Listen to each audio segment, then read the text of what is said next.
Economic diplomacy yields massive gains in 2023. Your diplomatic relations to promote your economic interests.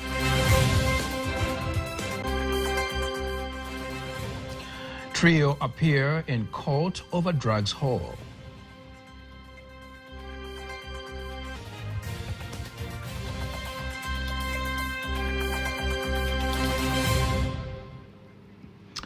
Thank you very much for joining us. I am Nasa Kingo. Just a reminder, you can also follow us live via our YouTube channel, TBC Online, and also get all the latest news through our Instagram, Facebook, and X pages at TBC Online.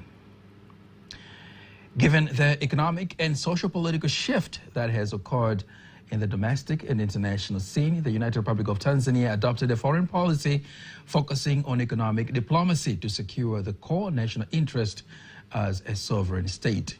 Economic diplomacy aimed to make the country attract more new investments and trade and strengthen bilateral ties with several countries.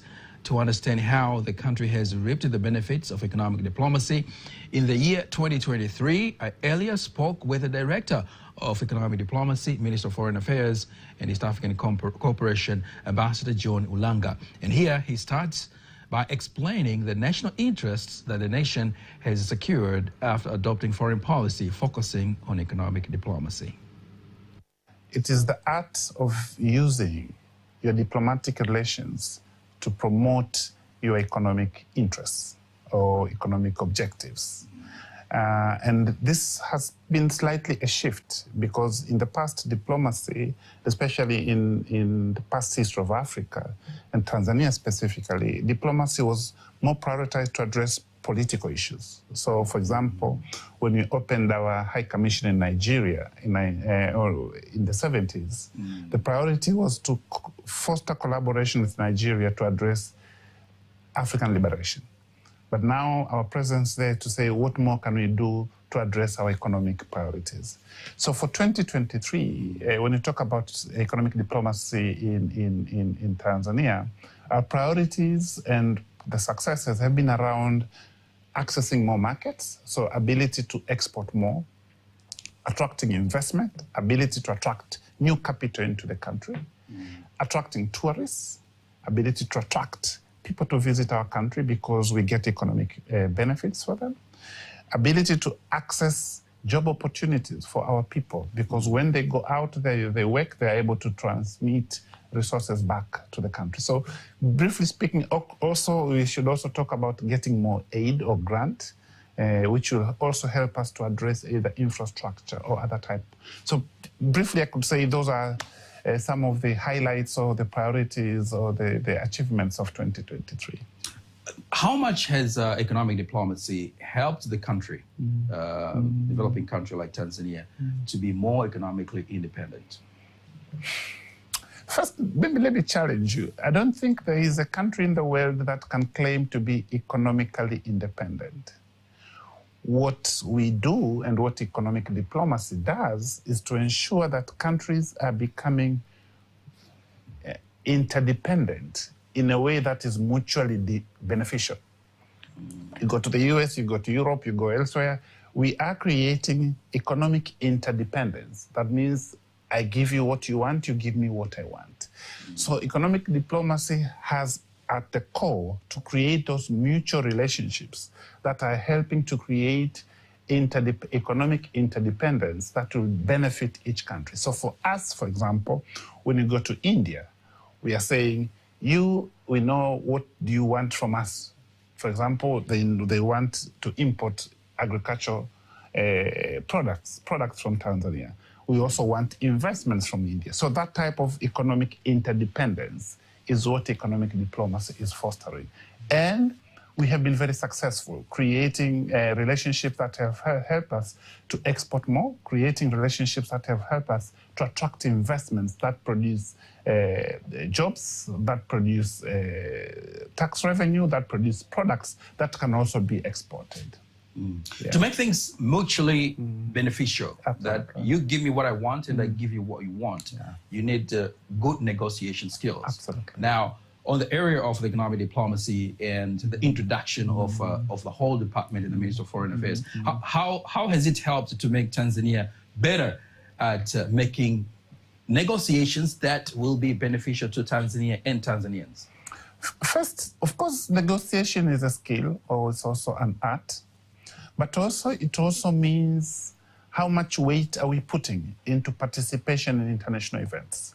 When you see the president going to, say, COP28, it's not only about to go there and be present, but also be in tables of discussions where big international decisions are being made. Or when you see either the president or the vice president going to the World Economic Forum, or participating in the UN General Assembly, or in many other international fora. So that ability for high-level presence brings a lot of weight into the conversations, because finally decision makers want to hear the tone from the top. So Tanzania has participated quite a bit, either at the level of the president, the vice president, the prime minister, or ministers, carrying weight, saying that Tanzania is really behind this type of decision. So we have had, for example, giving you a latest example, when the president went for the COP28, and she had a specific agenda from Tanzania on clean cooking. Now, clean cooking could be just looked at as a term that you want clean cooking. No, clean cooking has a huge linkage to environmental conservation, has huge linkage to climate. And therefore, everyone was like, Tanzania has come with a very innovative idea. And this idea is sold by the president, because there's also linkage between cooking and women and gender equality. So that, it means we have reshaped international conversations in climate change agenda to also look at the address of clean cooking. And we will see a lot of resources coming into the country and coming into the continent because of our ability to shape the conversations in such forums. Yeah. There's so many Tanzanians out there. They see us discussing about economic diplomacy, but they're wondering how can this trickle down to us so that we either improve in terms of the businesses that we do, or we get a better employment, get a payment. How can Tanzanians, individual Tanzanians, maximize on what the country has achieved so far on economic diplomacy, especially as we start a new year, 2024? Excellent question. The role that our Ministry of Foreign Affairs, the role that the government plays, the role that our missions abroad are playing is a coordinating role. Our role is to show where opportunities are. Our role is to open doors, you see. So which means Tanzanians, whether you're an individual or you're a company, first, are you ready? Are you export ready? Do you have something you want to export? Or are you investment ready? Do you have something? Do you have a business idea that you're looking for investors? Are you skill ready? Do you have skill that you can sell anywhere in the world? If you fit in any one of those, you need just to contact us, either the Ministry of Foreign Affairs or our missions abroad. If you're looking for market in Kenya, if you're looking for market in South Africa, if you're looking for a market in China, you shouldn't just go by yourself and start wandering around. Your first point of reference should be our mission there, our embassy or our high commission in a particular country, and say, I'm a Tanzanian, I'm coming, and I will need your help because this is what I'm looking for. And the role of those missions that are representing our country in those countries is to help you either as a company or as an individual. So our doors are open. And if you look at the work that has been done by the president over the last 1-2 years, lots of doors are opening, lots of opportunities. I'll give you an example. When she went to India, she secured the market for various products from Tanzania, agricultural products especially. We are talking about over 200,000 tons that one can sell in India. And do we already have exhausted that quota? No. Which means there is an opportunity that has opened up for us in India on various products, is for us to go and catch them. Yeah. Do you personally sometimes wonder why people cannot maximize on those opportunities that are there? No, I don't wonder, because preparation requires time. and requires collaboration. So I don't wonder, because when we open up opportunities, it means we're also opening up opportunities for building capacity. We're opening up opportunities for strengthening our institutions, for strengthening the private sector, for strengthening individuals. So for example, we have now signed an opportunity to send people to work in Saudi Arabia. I think you have heard the permanent secretary in the office of the responsible for labor in the office of the Prime Minister, talking about there are those opportunities, you see. There will be, of course, with time, the need to further build capacity of our people to be able to serve the international market. You see, we will also hear opportunities coming from the UK. We'll hear opportunities coming from India. We'll hear. So when these opportunities are opening up, how much are we taking in terms of time and resources to prepare our people for them to be export ready in terms of their skill levels? So the key thing is for Tanzanians to be ready. For the year 2024, what's on the table on the issue of economic diplomacy? I think a couple, but maybe I'll summarize in 2 or 3 things. One, consolidating the gains we have obtained in the year 2023. We have had a lot of good gains because of the leadership of the president, the vice president, the prime minister, the ministers. So we have to consolidate that gain to ensure whatever that was agreed in the year 2023 continues to be implemented. Number 2, opening up new doors. So I am sure the president and other national leaders will be visiting other countries, will be attending international forums to open more doors for economic participation of Tanzania in those. And I'm seeing a lot more. But number 3, if you look at the investment of time and resources that we've made in economic diplomacy, I'm seeing a lot of investments coming into the country next year. I'm seeing a lot of opportunities for exports coming up for next year. So for me, I think good things are coming. It's just for us to really prepare to tap into the opportunities, either export, investments, employment opportunities, and many other opportunities. What could be bigger to discuss as we wrap up the year 2023 than economic diplomacy? That was Director of Economic Diplomacy, Minister of Foreign Affairs, and East African Cooperation Ambassador John Ulanga, speaking with me earlier on how has Tanzania benefited from focusing on economic diplomacy. Now, the government says it will continue to cooperate with non-governmental institutions that have been collaborating with the government in solving various challenges in the country, including health. The assurance has been given by the Deputy Prime Minister, Dr. Biteko, after inaugurating a new clinic built by Al-Rahma Kuwait Aid Organization in collaboration with the African Relief Organization, which is the local organization insisting the construction of more health centers will help many citizens, especially mother and child. Wito wangu kwa wananchi wa Ilala, watoa huduma wetu, tushirikiane nao. My call to Ilala residents is that we should cooperate with our service providers. We should also listen to them. I urge Ilala citizens to provide services to Tanzanians in accordance with their needs. A hospital is a place that people go to feel better. A hospital is like a place of worship where one goes to get comfort. You should treat patients with love, and you should have patience. You should know that you are doing God's work, and God will repay you one day. On the other hand, the Dar es Salaam Chief Medical Officer, Dr. Zaituni Hamza, says the health center will provide the mother and child services and outpatient services, OPD, where it expects to serve more than 12,000 patients per month. They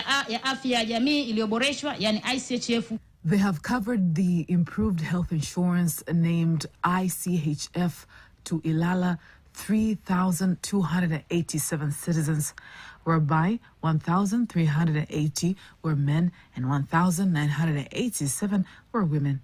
We have also succeeded to provide birth certificates to 20,475 children under 5 years old. This was a monthly goal. This is a continuous exercise to March 2024. Katika hospitali hizi zote na vituo vya afya vyote, 86% of all these hospitals and health centers are private-owned. That's why there have been complaints from the owners of these hospitals about the cost of operations. Most of these investors have been borrowing money from banks. The banks have high interest rate. At the end of it all, the patients are the ones that have to pay for the interest required. These hospital owners have asked me to ask the Minister of Health and the Deputy Prime Minister to listen to their concerns. Remaining in Dar es Salaam, 3 people have appeared in court today accused of transporting more than 3,000 kilograms of drugs. 2 businessmen, including 1 domestic worker, who are residents of Kigamboni in Dar es Salaam, have appeared at the Kisutu Resident Magistrate Court facing 2 charges of transporting 882.71 kilograms of heroin and 2,167.29 kilograms of methamphetamine. Senior government lawyer Hemed Halfani, in front of the resident magistrate Aaron Liamuya, says 3 were arrested on December 12, 2023, while transporting the drugs in Kigugumo school in Kigamboni district. However, the defendants were not allowed to answer anything due to the court jurisdiction. The case number 53 of 2023 will be mentioned once again in January 11, 2024. Those who appeared in court are Najim Abdallah Muhammad, who is a businessman, Mariam Najib Muhammad, who is a businesswoman, and Juma Mbwana Abbas, who is a domestic worker. The Deputy Permanent Secretary of the Ministry of Finance, Amina Shabani, calls on the Industry Advisory Committee of the Tanzania Institute of Accountancy, TIA, to come up with new programs that will address the labor market needs and ensure the institute equips graduates with self-employment skills. She made the remarks in Dar es Salaam while launching the Industrial Advisory Committee of the Institute, which will be responsible for giving professional recommendations on how new curricula will go in line with the needs of the labor market under the Higher Education for Economic Transformation project, which aims to bring economic transformation through tertiary education. Rehema Sababili has more details. Approximately $425 million have been provided by the World Bank to the government of Tanzania as a concessional loan for the implementation of the Higher Education for Economic Transformation project HEET. While inaugurating the committee, Deputy Secretary General Amina Shaban used the opportunity to emphasize that the committee should work in collaboration with the institution, thus becoming a catalyst for the development of education industry. Matarajio yangu kuwa kamati hii itatoa ushauri muhimu kwa taasisi katika masuala mbalimbali. I believe that this committee will come up with recommendations including the establishment of new programs in parallel with preparing graduates for self-employment, research and professional advice, especially in matters related with practical training for students and lecturers. The committee will contribute more in preparing a curricula that will satisfy the needs of current markets and to ensure that the best learning environment is available. Whatever we are doing, we are aiming at economic growth and economic development. Now, with economic growth, to enhance economic growth, it means that you are to enhance the skills.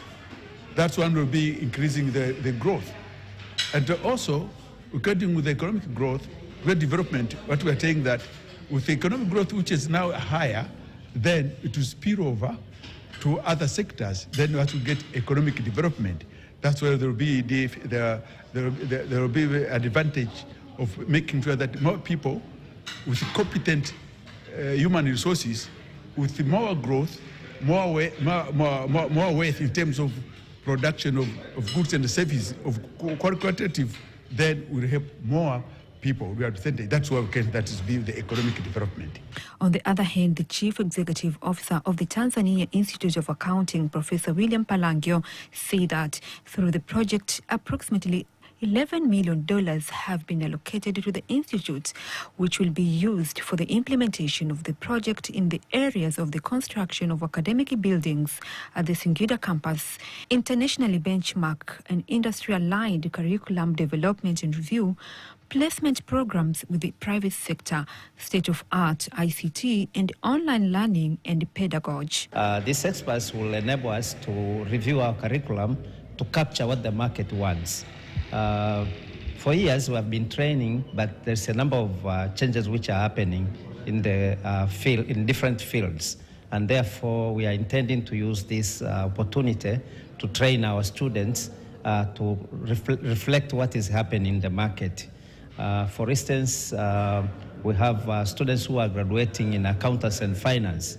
But when you go in the market, you'll find probably the market wants a different approach in teaching. And this is what we want to capture in this project. We're conducting, we're then producing the graduates, and the need to improve is according to the demand sides. That is, in order for those graduates to be able to, after graduations, that they can employ themselves. One critical aspect of accounting is, for example, fintech, financial innovation, small industries, small businesses, medium-sized businesses. And a lot of what we do here is imported from Kenya and elsewhere. Can't we have our own students mix accounting and digital technology to solve our problems? We should be able to do that if we are able to instill in our students coding skills. So it's very important that in this transformation, we teach our students to be able to develop applications to solve our own internal problems. So within this HIT project, my view is within the next 3 to 5 years, we should develop our own projects, our own programs in this country to solve our own problems. So that is the way forward. About 23 higher education institutions are implementing the project that aims to bring about an economic transformation through education. Reporting from Dar es Salaam, Rehema Sababili, TBC News.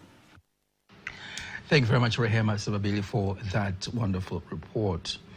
Just a few days left to bid farewell to the year 2023. TBC News has prepared a feature highlighting some of the best places to visit while in the Mwanza region, a port city on the shores of Lake Victoria. You'll be surprised by some of the unique things one can do and places one can explore while in this region. More details, here is Kanki Mwegomole.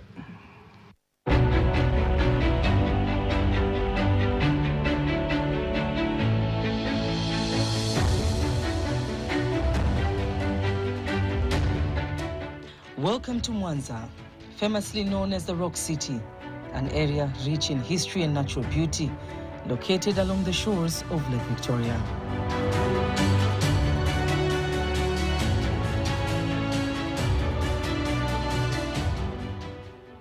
Most of Mwanza's residences are built on stony mountains.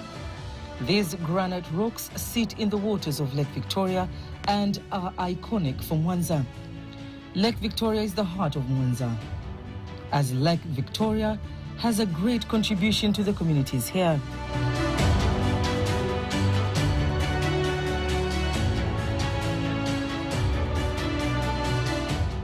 Some of the places to visit when you're in Mwanza, among them is the Bismarck Rock, a rock that had penetrated straight from deep down Lake Victoria, protruding into the air, an area that has become a tourism hub.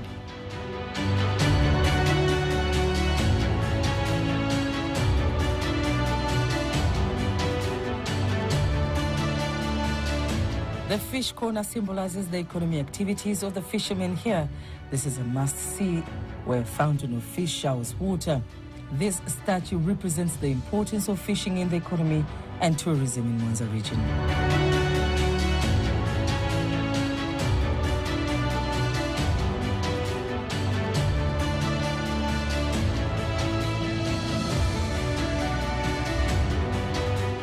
The Kigongo-Busisi Bridge, according to Wikipedia, is reported to be the longest bridge in East Africa and the 6th longest on the African continent, crossing the waters of Lake Victoria, although this bridge is still under construction. But crossing this bridge is a breathtaking experience as you get to see the scenery of Lake Victoria.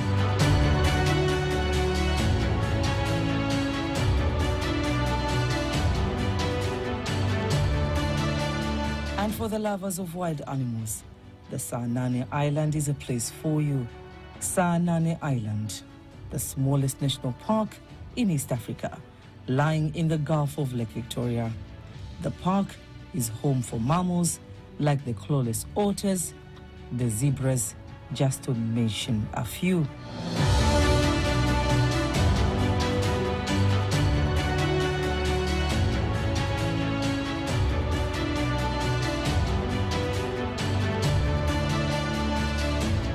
The park can therefore offer opportunities for bird watchers. Welcome to Rock City, Mwanza. Welcome to Tanzania.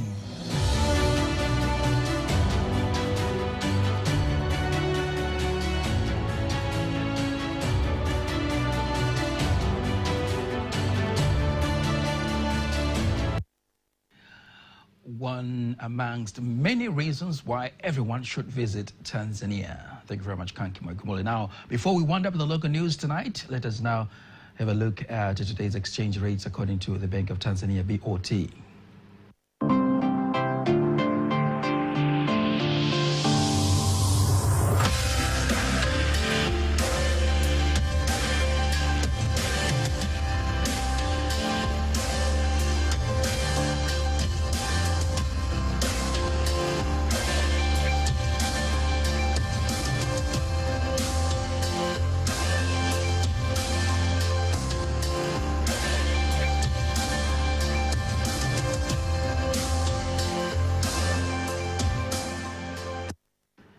Don't miss TBC News every weekday to know all the latest in exchange rates. Stay tuned now for all the latest in international news.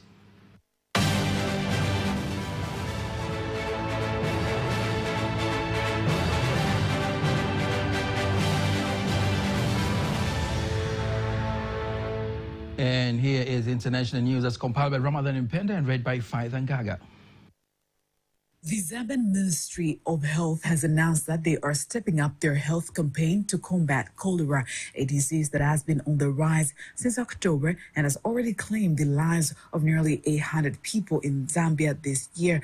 The Minister for Health in Zambia, Sylvia Maseko, has called for more severe hygiene measures in households, and her counterpart in charge of water, Mike Mposha, has said that chlorine would be more widely distributed to disinfect contaminated water in the regions most affected by cholera. Minister Maseko added that 5 deaths and 111 new cases of contamination were recorded in 24 hours, due in particular to heavy rainfall, which accelerates the transmission of bacterial disease through infected water and food. The World Health Organization, WHO, has expressed concern at the growing number of cholera cases worldwide in recent years, with Africa being the hardest hit. Russia has reopened its embassy in Burkina Faso after it was shut more than 30 years ago. A ceremony for the resumption of activities of the Russian embassy in Ouagadougou was attended by the Russian ambassador to Ivory Coast, Alexei Saltykov, who will initially lead the diplomatic mission in Burkina Faso until the appointment of an ambassador by Russian President Vladimir Putin.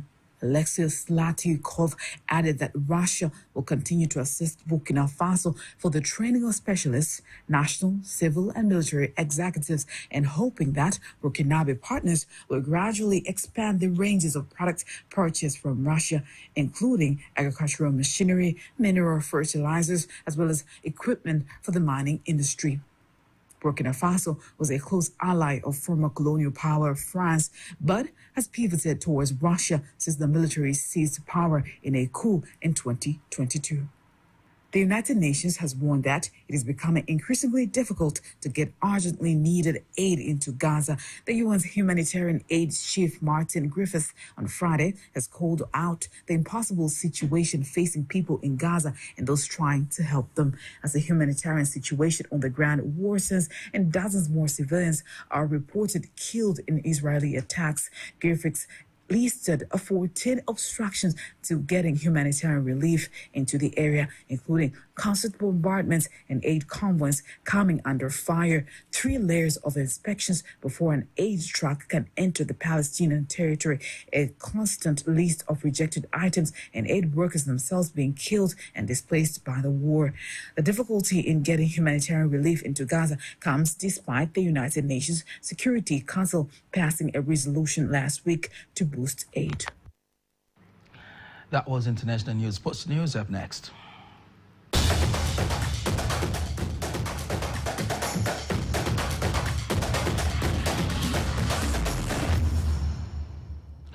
And in sports news, Cosmopolitan team manager Harry